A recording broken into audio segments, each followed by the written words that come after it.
Hello, everyone. Thank you all so much for joining us. This is Left Bank Books welcomes acclaimed journalist Alec MacGillis, who will discuss his new book, Fulfillment: Winning and Losing in One-Click America. MacGillis will be in conversation with nationally syndicated columnist and St. Louis beloved media icon, Aisha Sultan. Left Bank Books is St. Louis's oldest independent bookstore. We would like to thank all of our supporters, the supporters of Alec and Aisha, and everyone for their outpouring of love for our bookstore. Left Bank Books offers curbside pickup and delivery to anywhere in the country, anywhere in the world. We are happy to be able to bring our event series virtual. We believe that events are a way to expand your mind and bring in new thoughts to make the world a better place. We hope that you enjoyed this event, and we hope that you support Left Bank Books by purchasing a copy for you or all of your friends at left-bank.com. Purchasing a copy of the book from Left Bank Books allows us to keep our bookstore and staff operating, and it allows us to keep this event series going. So thank you for your support. We need your support. And as an extra special add to this event, a certain large company that starts with an A does not need your support and is not the place to go get this book. I am Shane Mullen, the events coordinator for Left Bank Books. I help produce our hundreds of author events each year with a fantastic team here in St. Louis. We will be taking questions from you, the audience, at the end of the event, so please type your questions as a comment, and you can do that at any point in time throughout the conversation. And be sure to follow Left Bank Books on Facebook to be notified about all of our fantastic virtual events. We have so many incredible events lined up for the year and are adding events daily. About tonight's book, Fulfillment. An award-winning journalist investigates Amazon's impact on the wealth and poverty of towns and cities across the United States. In 1937, the famed writer and activist Upton Sinclair published a novel bearing the subtitle A Story of Ford, America. He blasted the callousness of a company worth $1 billion that underpaid its workers while forcing them to engage in repetitive and sometimes dangerous assembly line labor. 83 years later, the market capitalization of Amazon.com has exceeded $1 trillion, while the value of the Ford Motor Company hovers around $30 billion. We have, it seems, entered the age of one-click America. And as the coronavirus makes Americans more dependent on online shopping, its sway will only intensify. Alec MacGillis's Fulfillment is not another inside account or expose of our most conspicuously dominant company. Rather, it is a literary investigation of the America that falls within that company's growing shadow. As MacGillis shows, Amazon's sprawling network of delivery hubs, data centers, and corporate campuses epitomizes a land where winner and loser cities and regions are drifting steadily apart. The civic fabric is unraveling, and work has become increasingly rudimentary and isolating. Ranging across the country, MacGillis tells the stories of those who've thrived and struggled to thrive in this rapidly changing environment. In Seattle, high-paid workers in new office towers displace a historic Black neighborhood. In suburban Virginia, homeowners try to protect their neighborhood from the environmental impact of a new data center. Meanwhile, in El Paso, small office supply firms seek to weather Amazon's takeover of government procurement. And in Baltimore, a warehouse supplements a fabled steel plant. Fulfillment also shows how Amazon has become a force in Washington, D.C., ushering readers through a revolving door for lobbyists and government contractors and into CEO Jeff Bezos's lavish Kalorama mansion. With empathy and breadth, MacGillis demonstrates the hidden human costs of the other and inequality, not the growing gap between rich and poor, but the gap between the country's winning and losing regions. The result is an intimate account of contemporary capitalism, its drive to innovate, its dark, pitiless magic, its remaking of America with every click. Publishers Weekly says, a probing, character-driven report on Amazon's impact on the American economy and labor practices. This cogent and wide-ranging study sounds the alarm bells. Now about tonight's speakers. Alec MacGillis is a senior reporter for ProPublica, and is the recipient of the George Polk Award, the Robin Toner Prize, and other honors. He has worked previously at the Washington Post, Baltimore Sun, and the New Republic, and his journalism has appeared in the New York Times Magazine, the New Yorker, the Atlantic, and other publications. His ProPublica reporting on Dayton, Ohio was the basis of a PBS Frontline documentary about the city. He is the author of The Cynic, a 2014 biography of Mitch McConnell. He lives in Baltimore. And tonight, Alec will be in conversation with Aisha Sultan. Aisha is a nationally syndicated columnist, an award-winning filmmaker, and features writer. Her work has run in more than 100 publications, including The Atlantic, The Wall Street Journal, and The Washington Post. She has won several national honors recognizing her writing. Her work explores social change with an emphasis on education, families, and inequality. She frequently speaks at conferences, universities, and corporate training events. And now, without further ado, I'm very happy and proud to be welcoming our guests for the evening, Aisha Sultan and Alec MacGillis. Hello. Hello. Thank you so much for that incredible welcome and introduction for both of us. It's really an honor to be here with you both. So, well, thank you. Alec, I've long admired your work, and I don't know if it would surprise you to hear this, but reading your book was a very emotional experience for me. There were times when I was so enraged and physically disgusted by what I was reading. It just literally turned my stomach. I had to set it aside because I care, like many of people who are listening right now, so deeply about inequities in our country right now. And there were times when this was not just some expose about Amazon and its shady practices. It was also very poignant and heartbreaking. And there were times when I felt very emotional because it hit so close to home. Like for those of us who live in cities that have been left behind in some ways in this economy, cities like St. Louis, Detroit, Baltimore, that you write about so elegantly and poignantly in the book. It's actually a very emotional and poignant read. And you bring people in those places to life in this work, humanizing the cost of this one-click economy that we're living in. So congratulations on writing such a powerful, important book that I really hope everyone who's listening today orders and reads and encourages all their friends and family to read as well. Thank you so much. And thanks also, Shane, for hosting this event. I'm sorry that I'm not able to be out on tour with this book in places, because this book is very much a book about places. Mm-hmm.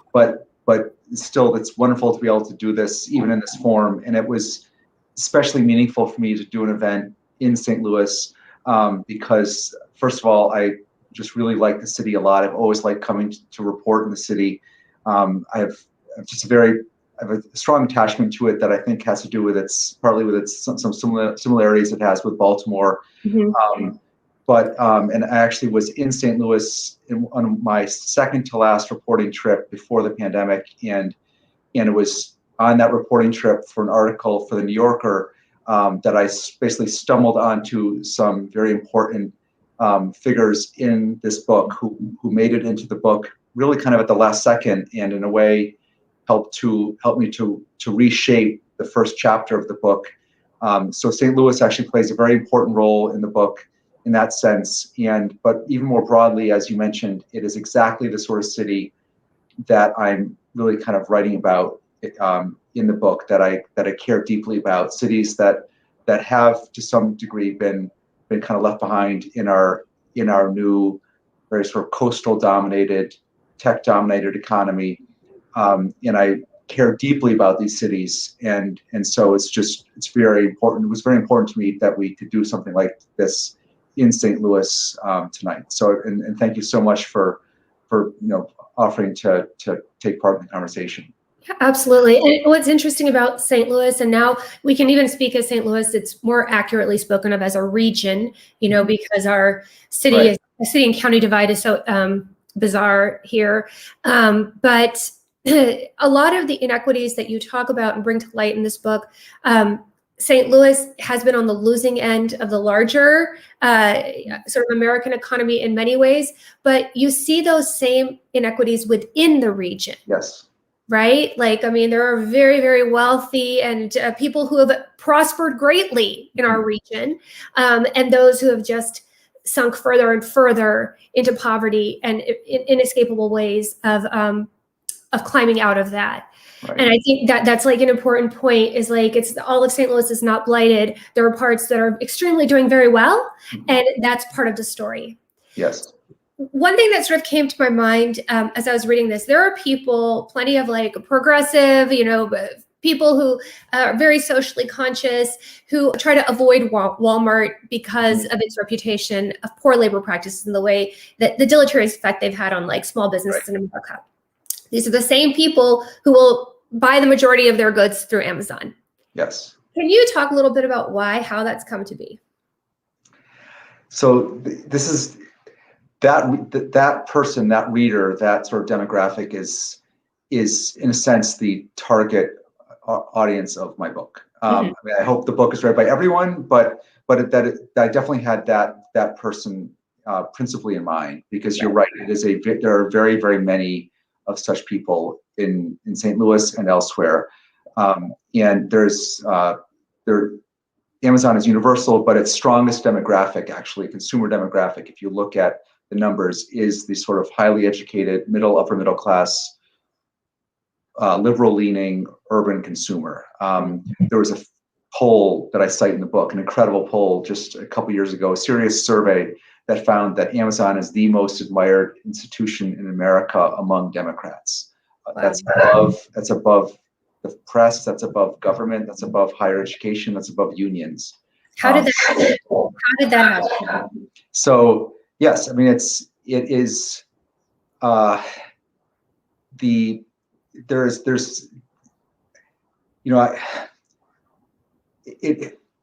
how it happened. I mean, it has a lot to do with our lives. We all, the sort of the tyranny of convenience that we've, and the way that we've sort of allowed ourselves. This is what the book seeks to correct. The way we've allowed ourselves to just kind of block out what's behind the one click, and this book is in a sense an attempt to sort of to lay bare the whole ecosystem that lies behind that one click of convenience.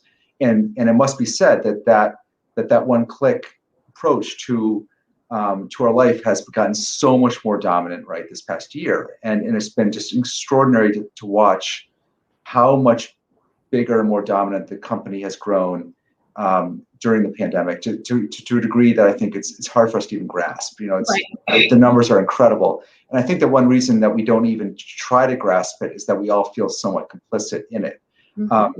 The alacrity with which I've been amazed by the alacrity with which the one-click kind of life has been embraced this year, and not just Amazon, but other forms of our sort of daily habits and consumption. And it was as if we had some compunction before about using Amazon, this past year we suddenly felt like we had permission and approval from the authorities to kind of go all in, and even to the point where it became arguably that we've been using it arguably even beyond now, in excess of the kind of expert advice. And so it'll be very interesting to see whether we keep these acquired habits or somehow move on from them. But the numbers are astonishing. The company was already huge before this all started, but they've added 400,000 workers in the past year to handle the surge. 400,000. They've added 50% more warehouse space. Their sales are up 40%. Their stock's up 85%. Jeff Bezos's personal wealth is up 58 billion in just 1 year. But it's also something we see more viscerally, right? You see it. I see it here in Baltimore. If you go walking or running in, the alleys on recycling day, you see just the massive piles of cardboard boxes. I was just driving my son to baseball practice last week, and on a 20-mile stretch of 95 north of Baltimore, I swear it was 20. It was one truck a mile. I mean, it was eerie, and so I had no idea when I set out to do this book just how much more dominant the company would have become by the time it came out. Right. Do you think that Amazon has done more damage to the country than Walmart? It's done different sorts of damage. Walmart did incalculable damage in its own right. Mhm. And its damage was famously to the downtown, essentially, right? All these small towns and cities, main streets that were devastated by it in the 70s, 80s, 90s, the years of its huge growth. What's different about Amazon's geographic effect is this sort of inequality that Amazon and the other tech giants create, where you not only are further wiping out local commerce, which it is helping to do, but that it's at the same time creating this incredible sort of hyper prosperity at the top end, in a way that Walmart did not so much in a geographic sense. Walmart made the Walton family, insanely wealthy, and its shareholders wealthy, but there wasn't the companies in Bentonville. You did not have the effect that we have now of the utter complete transformation of cities like Seattle, San Francisco, Washington, D.C. by this very concentrated prosperity, concentrated wealth that has accrued to the tech giants. What has essentially happened, and what sort of underlies the dynamic in this book, is that you have business activity, commerce, money, revenue, wealth that used to be kind of spread around the country in various sectors of the economy, is now more and more drawn to certain places, the places where the companies that now dominate those sectors reside. So in our industry, the media that has been so eviscerated by in this era, you have ad revenue that used to be everywhere, right? It used to be in newspapers and local TV and local radio. Now ad revenue has shifted over to digital, mostly digital ad revenue, and 60% of that digital ad revenue is controlled by just two companies. Mm-hmm. Google and Facebook, and they're in San Francisco, in the Bay Area. And the Bay Area now has insane levels of wealth and inequality, like dystopian levels of wealth and inequality. Right. Retail, similarly, you used to have retail commerce spread everywhere, mom and pops up to Walmart and department stores, the whole kind of, the whole breadth of it. And now, as we shift more and more to e-commerce, we have one company that now controls close to half of all e-commerce. So all that activity essentially is kind of drawn to Seattle, where you now have another city just completely transformed by hyper prosperity, and then just this whole rest of the country that is basically left with a lot less of that commerce to sustain it. And that dystopian feeling of inequality, like if you do travel between these worlds frequently, like you and I do, and it is jarring, it is disorienting, especially in a place like St. Louis, where you literally you can cross a street, and it's like at a border where you're moving from a hyper privileged, lavish world to just extreme poverty. It's disorienting, and I think your book, what it does is reveal how that's happened on this grander scale across this country, and who's benefited and who's lost. One thing that struck me as I was reading your book is that there was this convenient to Jeff Bezos narrative that came up during the Trump years, where he was this foil. They were seen as Trump on one side, dueling with Jeff Bezos on the other side. So if you were anti-Trump, then you had this affinity to want Bezos to win, which is this weird psychological thing. And in reading the book, you discover that these two men are actually far more alike in really significant ways than one would imagine. Can you talk a little bit about the way that Trump and Bezos are really maybe two sides of the same coin?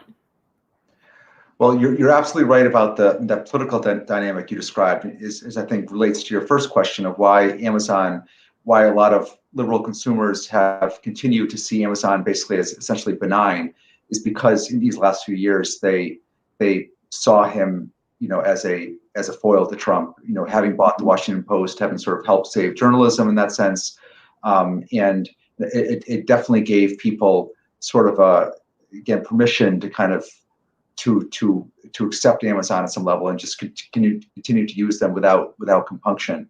As far as their similarity, it's not something I hadn't really contemplated too much.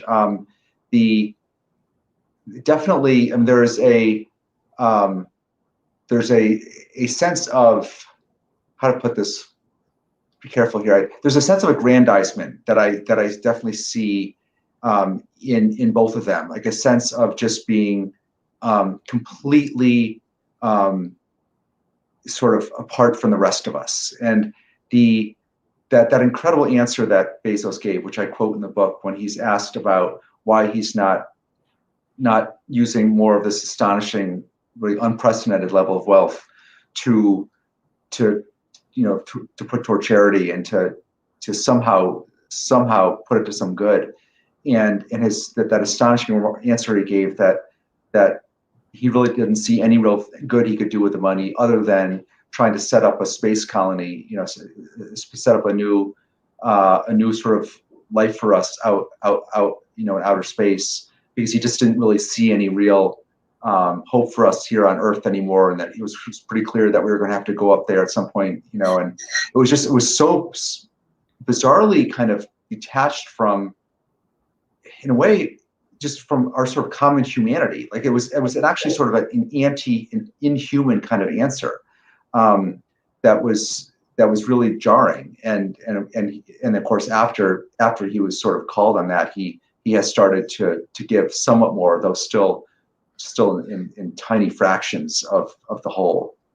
It seems as though there is this common desire to amass as much power and wealth as possible, regardless of the cost to others. That is, I mean, it goes beyond Trump and Bezos, but that you see at the highest levels of power and money and influence. There's just this driving need to more, bigger, as much as I can do. He's actually he's spoken about this actually as a existential thing. He's very open about his fear of slowing down. This is why he believes that the company needs to keep growing and amassing and moving into new sectors and kind of taking over more of the economy, because he actually believes that it's like a shark, right? He believes that if you stop moving, you die, kind of like that. Exactly.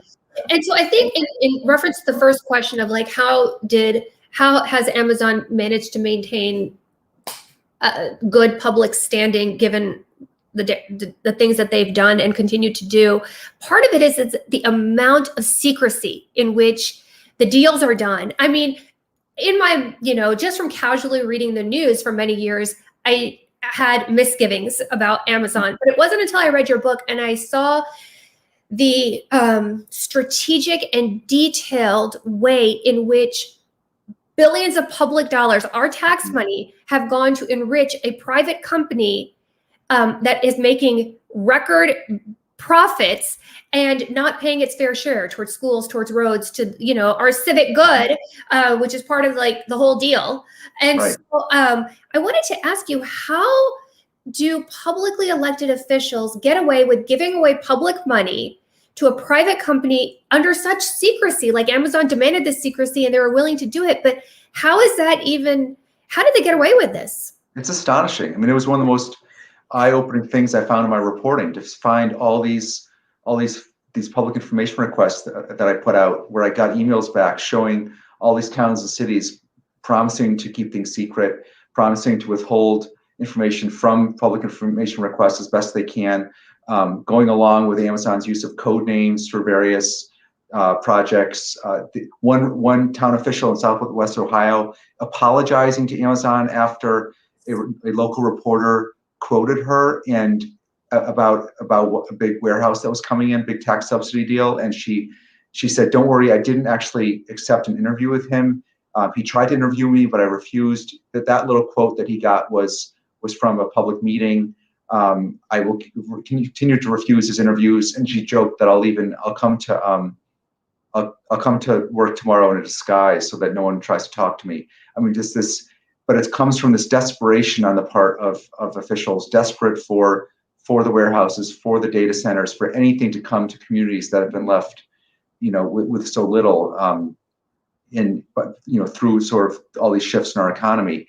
I mean, you saw it even at the level of the HQ2 sweepstakes, where you had major cities that were aspiring to that that plum who just withheld everything from the press about the billions that they were offering in subsidies. And it really does, as you said, it completely undercuts any kind of sense of democratic accountability. And then if you add into that the fact that the whole point of these communications is to avoid taxes, it means that you end up with just, you know, a kind of a shredding of the fabric, of the civic fabric, both in terms of basic revenue and services that need to be provided, and then the kind of transparency and accountability that you need to assess that.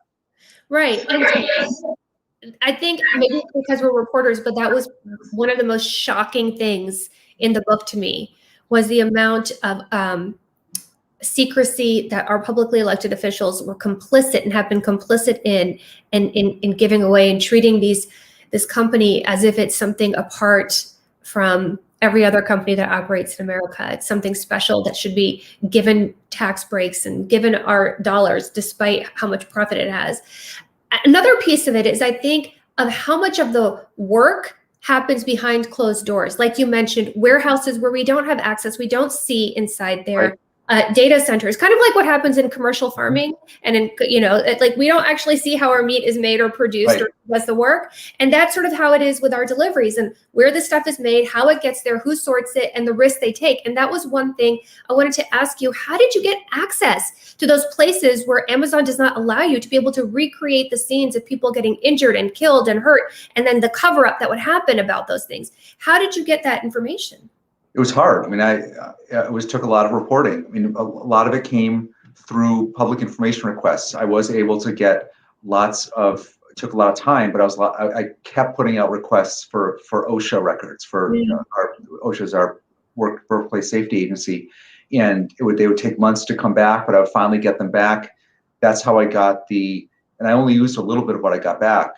You know, I didn't want the book to be all about warehouse safety. It turned, you know, I could have easily made the book sort of like the jungle in a way of the warehouses, but I did include two particularly heartbreaking fatal accidents at the exact same warehouse in Pennsylvania, and was really amazed at how much detail I was able to get from what I got back from OSHA in those cases. But then other little details that I got from other requests I got back, such as the amazing fact that at one warehouse in Ohio, they had assigned legally blind people to drive forklifts, and one of those people, not surprisingly, got in an accident. So I got some of it from them. I got more from just talking to workers, current and former workers that I was able to reach, you know, through various means. It's not that hard in a way to reach these workers because there are now so many of them. You know, I described this one. There's these housing complexes in Baltimore that are owned by Jared Kushner, and I've spent time in them for other stories I've done about just the complexes themselves, and they're now full of people who work for Amazon. Because there's so many thousands of Amazon warehouse workers here in Baltimore that you go to a complex like this, and you can basically just like set up outside in the driveway, and you're going to find Amazon workers because they're everywhere, and some of them want to talk about what they endure, and so it was, and I also did get one of my there's a crucial scene in the book that describes what it's like to apply. To come into work at Amazon, the drug tests, the sort of very kind of alienating experience of coming in the front door as a worker at Amazon. That I was able to describe because I actually did go through that process myself. I applied for a job there and was accepted, passed the drug test, and decided not to take the job, primarily because the first thing they make you do when you accept the job there, even before you can actually accept the job, you have to sign a very, very incredibly wide-ranging non-disclosure agreement. And there were some that raised questions about whether I would be able to sign such an agreement and then report on what I saw in the warehouse. So we decided that I would not accept the job, but I was able to experience that whole whole scene of what it's like to kind of go through the initial recruitment. So how has Amazon responded to this book? It's been radio silence so far, actually. And I had many discussions with them during the reporting of it, in the writing of it. Lots of back and forths. And they have many responses to what I was asking them, but the gist of their response is essentially, it's interesting, is essentially, look, we know these jobs are really tough. We know they're basically crappy jobs. And we know that, they're not paid a lot. It's really tedious work, but this has nothing to do with us. This is all about structural forces in the economy. This is all about technology, bigger things happening in the world. We just happen to be the company that's sort of filling this role right now. And it could just as easily be someone else. And it just, someone of a different name, and it would just be the same thing. And my response to that in our discussions, or my response in theory, is that it's certainly true that e-commerce was going to happen, no matter what. The internet is a thing. But there are specific things that the company has done, that choices it has made, that have made these things worse. Mm-hmm. It's particularly aggressive pursuit of sex avoidance at all levels of government. The particularly high demands it puts on workers in the warehouses. The pay. I mean, they could have left the $2 bump that they provided workers during the first months of the pandemic, but they didn't. They took it away while making just absolutely record profits.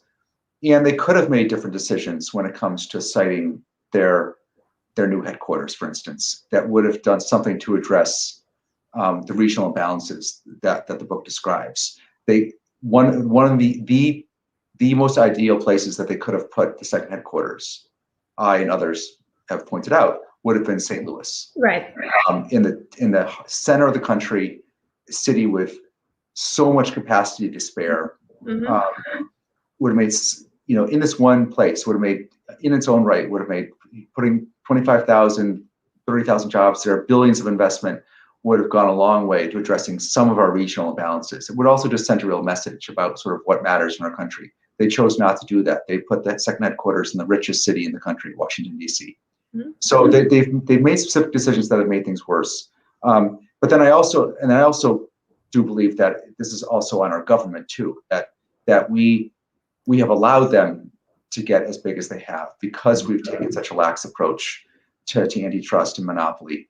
Mm-hmm. And it's also worth noting, as far as St. Louis goes, that the problem of monopoly and our weakening of antitrust has hurt places like St. Louis long before Amazon got this big. That there's been really good stuff written. I especially recommend, there's couple articles in Washington Monthly magazine, a small magazine in Washington, that has done amazing reporting on St. Louis and sort of how St. Louis in particular got to where it was right now economically. And it has a lot to do with mergers, right, and how it allowed places like St. Louis that used to have lots of corporate headquarters with lots of philanthropic and civic support that came with that, to become essentially branch towns. Because the more mergers you allow in airlines and mm-hmm. manufacturing and advertising and banking, more and more places that used to have their own headquarters, like Baltimore and St. Louis, watch those headquarters go away because they're now just part of some much bigger thing that's based in New York or Chicago or LA. Mm-hmm. And so this is also on us. This is not just about Amazon. It's also that we've allowed these giants to get as big as they have. So I'm glad you brought that up, because one thing I kept coming back to is at the individual consumer level, it does feel like a problem, too structural, too big, that my personal boycott of Amazon, or at least like limiting what I buy on Amazon, feels like me thinking that recycling my water bottles is going to solve global climate change. It just feels like, but so is there any meaningful thing that individual consumers that we can do to affect change, to make this company more accountable, this company that is here to stay and will likely just get bigger, is there a way that we can make it more a more just place for people to work and pay its freaking fair share of what it owes the places that it has been able to exploit tax loopholes? Yes. So several thoughts on this. One is that, let me just say at the outset, I do believe that consumer choice does matter. Like in this regard, I do believe that we have agency, and I'm not an absolutist. I don't advocate boycotts or anything like that, but I do believe that we can all moderate and limit and think about sort of be conscious consumers. And that the fact is that it was our consumer choices this past year, which arguably, had some justification to them, but it was our consumer choices in the aggregate that made this company's sales shoot up 40% and made it, wildly more prosperous and wildly bigger. That we did that. So I do think it's important that we, going forward now, as health conditions improve, that we re-engage with the physical world around us, not just with local businesses, but with also in all other sorts of ways. Going to the theater instead of just watching Netflix, and just getting out of the house and re-engaging with our community and our city, because otherwise it's just going to wither, even more than it already has. But as far as what else we can do, we absolutely can be more demanding citizens when it comes to, for instance, the next time a warehouse is coming to your town, and they will be coming because they're going to get bigger and bigger, to do everything that one can to, as a citizen and neighbor, to demand more transparency about the tax deals or about other aspects of whatever their arrival entails. And then there's more that we can do as citizens and voters to support candidates who are making the connection between antitrust and this problem, and that are, because there are politicians now that actually do get it, and there's actually real movement now in Washington that's mostly among Democrats, but also somewhat among Republicans. There's some growing understanding of this problem and a growing prospect for action. And so to make this one of your sort of priority issues as a voter would also make a difference. So last question before we open it up to audience Q&A. Amazon's PR team, their social media team, has taken a very unusual, and I would argue wildly misguided tack in Twitter in attacking Elizabeth Warren and Bernie Sanders in these bizarre tweets, even saying that, do you really believe that people were urinating in bottles and are, do you really believe that? So is that actually true? The urinating? Yeah.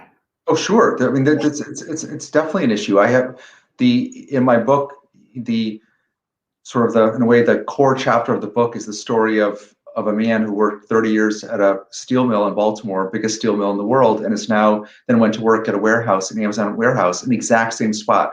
Amazon warehouses have replaced the steel mill, and he really struggled in the second job, in the warehouse job. And one reason was he didn't have time to go to the bathroom, and he ended up, in his case, it wasn't a bottle, it was just, he told me he sometimes just had to sneak into the corner behind his forklift in hope that the cameras didn't catch him. But no, there's been other reporting that's come out recently just about what a big problem this is for their drivers, who under such duress to make their deliveries, especially during the pandemic, struggle to find places to go to the bathroom, and there have been internal communications that have come out from inside the company, of basically managers getting upset about accidents that have happened because of problems that have stemmed from workers not having time to go to the bathroom. I mean, it's pretty horrific stuff.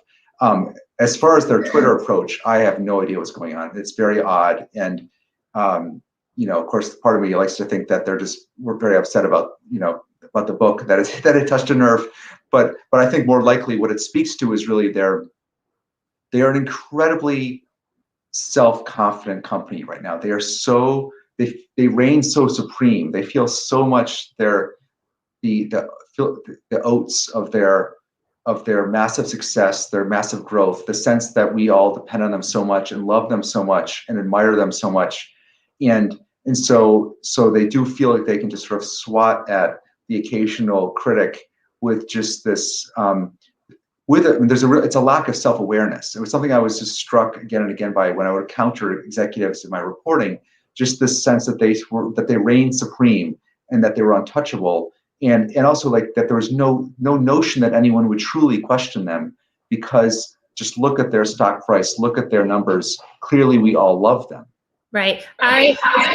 One word that came to me while I was reading was this audacity, the audacity of Amazon on every level, from like the way it treats employees to the way it's treated the towns and municipalities and cities in which it's operated, to the way that it treats government officials, to the way it's like, I mean, it's just this level of audacity that sort of, it left me aghast, for lack of a better word. Like my jaw just was like dropping at several points reading this book. So I have so many more questions, but I do want to give people who are being patient and listening to our chat to have a chance to ask questions. Shane? Okay. I'm back. Thank you both so much for this incredible conversation. As someone who is never surprised by like the terrible things that Amazon does, I am often curious like what the outside world views of it. And so my first question to both of you, actually, what was the biggest thing that surprised you while writing and reading this book? Like, there's nothing that surprises me about Amazon anymore in terms of their like business practices or what they do. And I'm curious to know what you think. I'll just say, I think for me, in writing it, it was what Aisha touched on before, the incredible desperation of the communities that were the local officials, their desperation to try to get Amazon to come, even just for like a data center that was only going to bring 24 jobs. You barely need any people to keep those massive things running. But just the obsequiousness. There's one scene in the book where I was actually there when a couple Baltimore officials, the mayor and then mayor and a congressman, were just at a grand opening for the new warehouse at the site of a former GM plant, and they were just praising Amazon, not just thanking them for bringing jobs, but praising them as consumers, saying, "I love you, Amazon. Thank you for bringing me my deodorant when I need it. Thank you for bringing me my skin lotion when I need it." These were the elected officials, like the top officials in the Baltimore area, sort of completely just throwing themselves at the feet of this company in a sort of like consumer worship. It was very, very odd. And so that's what we're looking at right now. I would say that I'd always had a general sense that I knew that Amazon was a destructive force in many ways, but I wasn't entirely sure how it got there to like this utter dominance. And one thing I loved about this book is it was almost sort of like, you take away the curtain, you can see exactly how this happened, and the amount of secrecy. I just couldn't get over the fact that public officials were giving away massive amounts of public money and nobody knew, and nobody was able to really form an opposition to it because we did not know. And I think that got me riled up. I mean, there's so many abuses that are outlined in this book that got me very enraged, but that was sort of, maybe it spoke to my core mission as a journalist, that like this should not have happened under any circumstances under the cloak of secrecy. And it did, a lot of it did. And so, and I knew I could have bet money that Amazon was not going to say anything about your book because they don't want to draw any attention to your book, because they know any kind of critique of it will just create more attention toward it, and more people will read it and be curious about it. And that was actually one of my questions for you, like what the most surprising or shocking things were, because there were I also did not think that I could be surprised by what Amazon did. Things like, people finding out that they're selling counterfeit goods on there below even their wholesale cost, below Amazon cost, just to kill another business, to kill another competitor. I mean, if this is not worthy of like government regulation, if these are not monopolies acting against the interest of like the rest of the country, then I don't know what is. Yeah. Right. Yeah. I mean, my biggest argument for people in St. Louis as to why they shouldn't shop at Amazon is, do you ever go to Forest Park? Do you go to the museums? Like, your tax dollars, spending that in St. Louis is what keeps those institutions free.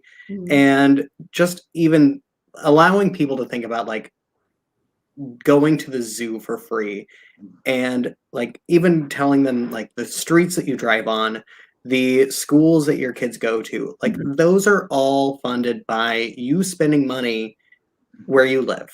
And by buying things from Amazon, you're not doing that. You are saving actually, for your book, Alec, if someone did buy it tonight from Amazon, they would save $4. And none of their money would go into supporting anything in St. Louis. And it would, in fact, be insulting to me because we put a lot of time and money into presenting this event for. Right. Right. Reminder, audience, I know that they are watching, but they are a little bit quiet. So I have some questions as well. So I have so many questions. Like, it's so nice to talk to someone who is so well informed on like all the ways that companies like ours, like Left Bank Books, have been struggling against companies like Amazon. And when Amazon took over, and they started primarily in books. Okay. Yeah. And it has affected the book industry in so many ways. There's a new lawsuit basically saying that there's unfair business practices, which we've known for many years, that Amazon fixes book prices, and they deprioritized shipping books to people in the beginning of the pandemic. But I'm wondering if you have an opinion, or if you came across anything where, because the USPS, US Postal Service, gives such favorable prices to Amazon, if you think that part of the downfall of the post office has been affected by the increase and the favoritism that they have given to Amazon. There's a big debate about that, actually, in it, that of course it was actually Trump helped to draw attention to that. It was one thing where he was actually sort of onto something, which he occasionally was on various points. But that has been the rate that the sort of mass shipping rates that the USPS extended to Amazon have been a factor in USPS's woes. What's happened more recently, though, is that what's happening right now with shipping is that Amazon is more and more moving to become its own shipper, and it's been extraordinary to watch that happening in a very short period of time, where they are now, and I get into this in the book, how they have just assembled this massive fleet of planes, and now even ships. They have container ships coming from China that they're leasing, that they have now control of, that are bringing the stuff over. All the the vans that we of course see in all our neighborhoods, those Dodge Ram vans. None of those drivers are Amazon employees; they're all contractors. But it's this massive fleet that they've assembled on their own, and they are now. It's pretty clear that they're trying now, as part of this constant growth and getting bigger and bigger, and controlling more and more of the economy, that they're actually hoping to take out the other shipping companies. Like that, there's now one of the key issues that's come up in the hearings that have been held in recent years on the tech giants is that, and Bezos actually struggled to answer this question, kind of got caught out a bit last summer in the hearing on the Hill, is that they are prioritizing you as a third-party seller on their website, which is now such a big part of their sales. Third-party sellers who feel like they have to sell on the marketplace, you get prioritized. Your product gets prioritized on the website if you agree to ship through Amazon. And so they're now basically taking on UPS and FedEx, and in a sense the USPS also, and trying to become a shipping giant in addition to being a retail giant. So that's sort of where that's at right now. Cindy's asking, are there any examples from history or other countries that show whether it's possible to undo the type of regional inequality caused by huge companies like Amazon. That's a very good question. I mean, in a sense, we don't know.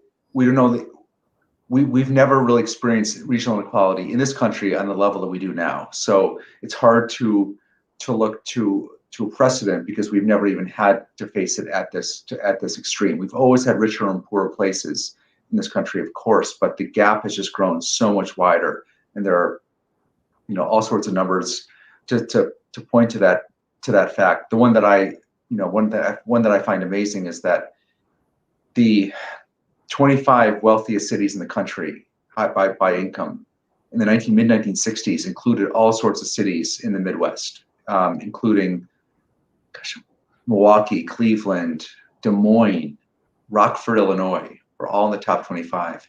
And now only a small handful of the top 25 are not on the coast. But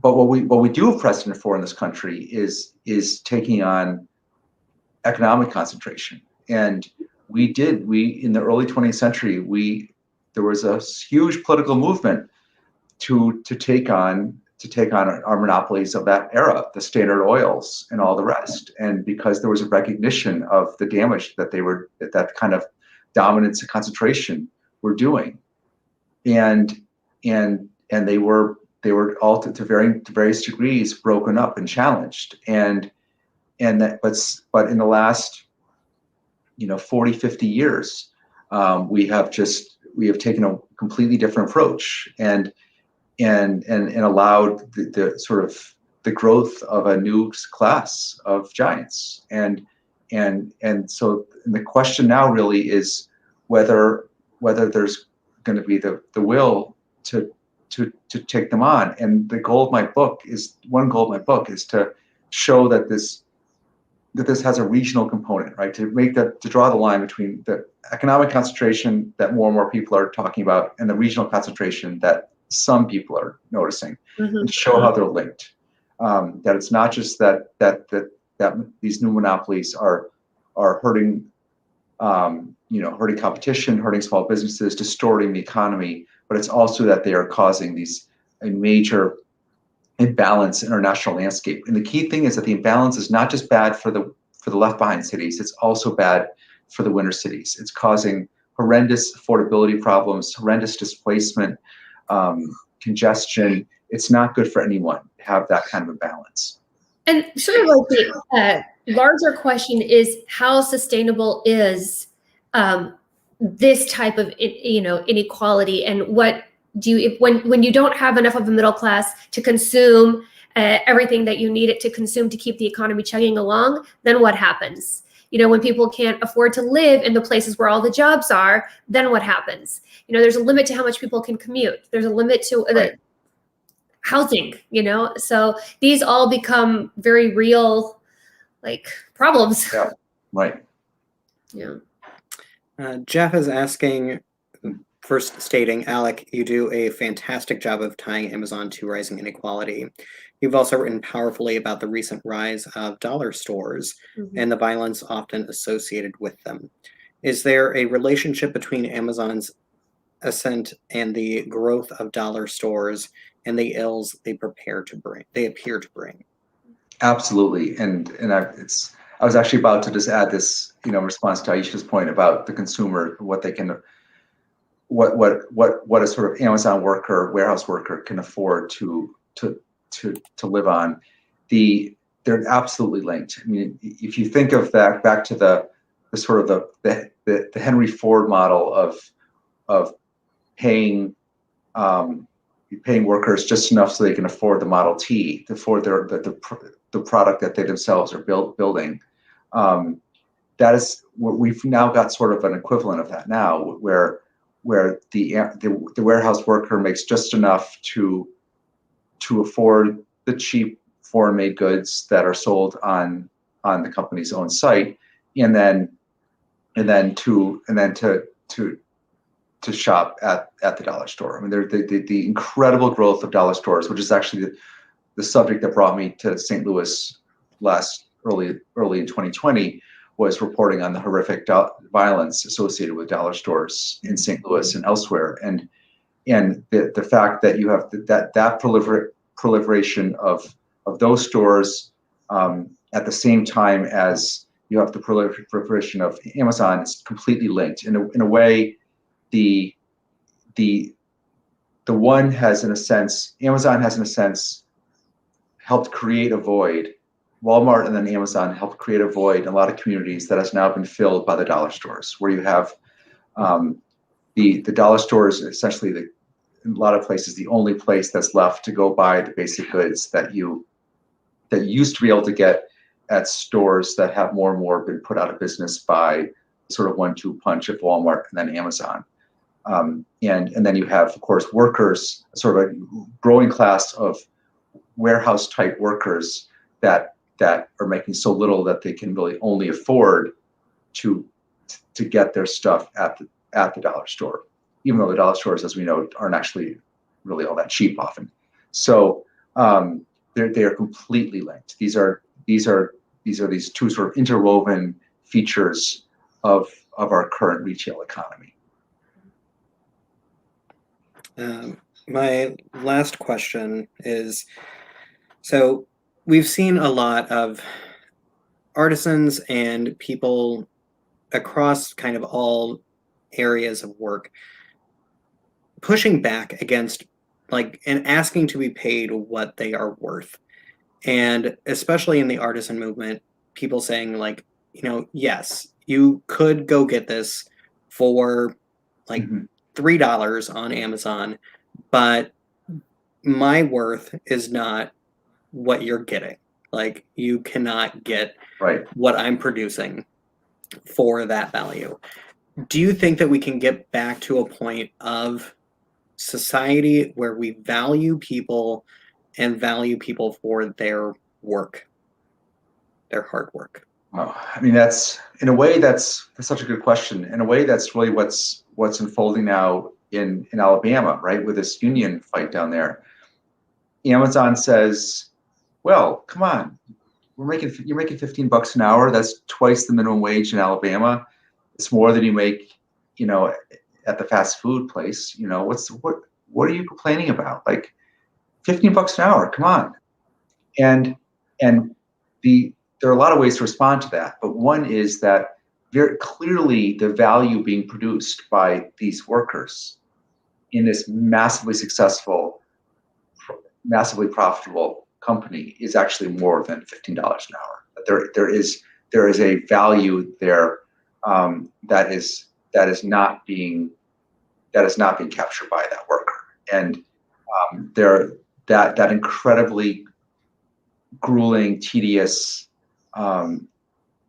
rudimentary but taxing labor in the warehouses is worth more, and is clearly bringing Amazon more than in value than the fast food worker's value. The work is bringing that franchise owner of the McDonald's. Mm-hmm. And this is something I feel a lot, in my industry, where we've been struggling with this for years now, of the internet, basically, of our people expecting our work to be essentially free, right? And being very reluctant to pay for it. And we've only belatedly now been able to kind of get people to some degree, start paying for that awful word content, and being willing to pay for the online subscription, whatever it might be. But we still have a long way to go to kind of recapture that value. So yeah, it is, in a sense, it's a fight that kind of cuts across all sorts of sectors. Mm-hmm. And I will say that anybody who has wondered how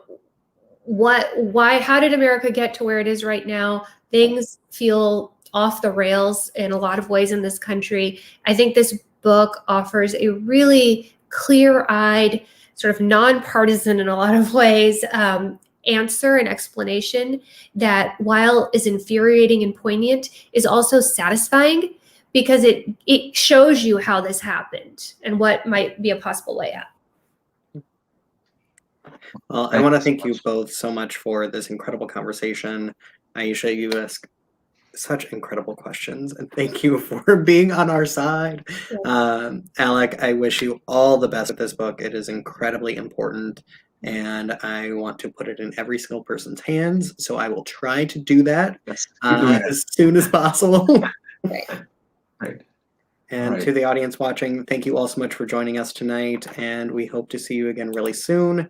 As a bonus note for everyone watching, I think that it is very important to announce that Independent Bookstore Day is coming up at the end of April, and that is an incredible way to support independent stores across the country with very fantastic things happening, and support local, shop local, and make sure to put money back into your own economy. Like, please, I beg everyone. Yes, I do too.